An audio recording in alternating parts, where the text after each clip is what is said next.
আসসালামু আলাইকুম। কৃষক সেবা ইউটিউব চ্যানেলের আরও একটা ভিডিওতে আপনাদের সবাইকে স্বাগতম। দেশ ও বিদেশ থেকে যেখান থেকে আমার এই ভিডিওটা দেখছেন সকলকে অসংখ্য ধন্যবাদ। আজকে আমার এই ছোট্ট ভিডিওর আলোচনার বিষয় আপনারা কিভাবে আপনাদের সবজি ফসলের মাছি পোকা দমন করবেন। মাছি পোকা দমন করার জন্য কি কীটনাশক কি ছত্রাকনাশক ব্যবহার করবেন।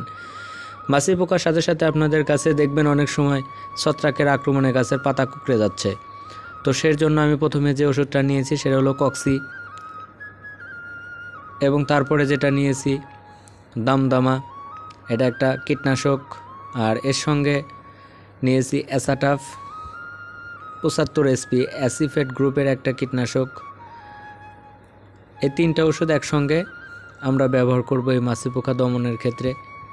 তিনটার মধ্যে যেটা রয়েছে কক্সি, এটা ছত্রাকনাশক, এটা আমরা এমনিতেই ব্যবহার করব এটার সঙ্গে গাছ ভালো রাখার জন্য।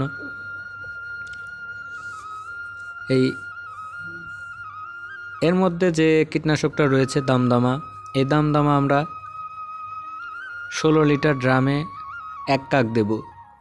এই দামদামা 16 লিটার ড্রামে 1 কাক নিয়ে নিলাম। দামদামা অনেক ভালো ওষুধ। এর সঙ্গে যে উপাদান রয়েছে সেটা সাইফারমেথিন গ্রুপের।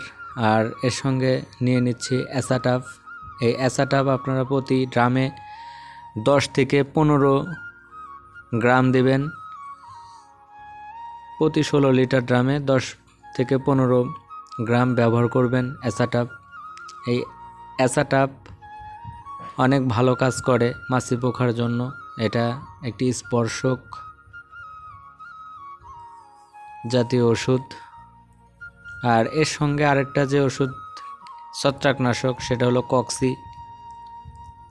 এই কক্সিটাও আপনারা ব্যবহার করবেন। এই কক্সি আমি নিয়েছি, আপনারা চাইলে অন্য যে কোনো কোম্পানির তা নিতে পারেন। গ্রুপ হলো 50 WP, এই গ্রুপের নিয়ে নেবেন। নিয়ে তিনটা একসঙ্গে মিশিয়ে ব্যবহার করবেন। তিনটা একসঙ্গে মিশিয়ে আপনারা জমিতে স্প্রে করে দেবেন। আপনাদের ইনশাল্লাহ আপনাদের সবজি ফসল, যে কোনো সবজি ফসলের মাছি পোকা, ফল ছিদ্রকারী পোকা, এই অনিষ্ট থেকে আপনারা রক্ষা পাবেন। আজকের ভিডিওটা এই পর্যন্তই। যদি ভিডিওটা ভালো লাগে তাহলে চ্যানেলটা সাবস্ক্রাইব করবেন, ভিডিওটা শেয়ার করবেন, একটা লাইক করবেন। আজকের মতো এই পর্যন্তই।